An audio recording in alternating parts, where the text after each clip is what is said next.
ಎಲ್ಲರಿಗೂ ನಮಸ್ಕಾರ. ನಾನು ಸರ್ಕಾರಿ ಪ್ರೌಢಶಾಲೆ ಅರ್ಬಗಟ್ಟೆಯಲ್ಲಿ 10ನೇ ತರಗತಿಯನ್ನು ಓದುತ್ತಿದ್ದೇನೆ. ನನ್ನ ಹೆಸರು ಹೇಮಾ.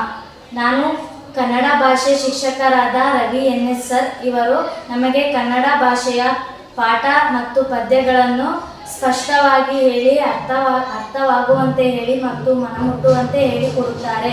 ಮತ್ತು ಈ ಪದ್ಯವನ್ನು ಬೆಳಗ್ಗೆ ತರಗತಿಗೆ ಬರುವ ಮುನ್ನ ನಾವು ಅವರಿಗೆ ಈ ಪದ್ಯವನ್ನು ಹೇಳಿ ಒಪ್ಪಿಸುತ್ತೇವೆ.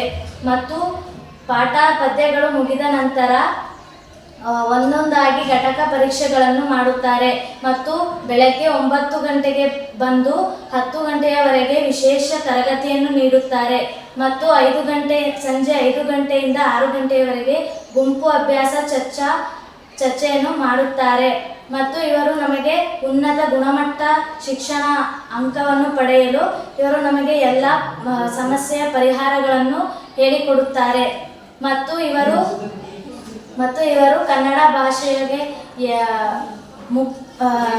ಪರೀಕ್ಷೆಗೆ ಮುಖ್ಯವಾಗಿ ಬರುವ ಪ್ರಶ್ನೆಗಳನ್ನು ಹೇಳಿ ಕಲಿಸಿಕೊಡುತ್ತಾರೆ. ಧನ್ಯವಾದಗಳು.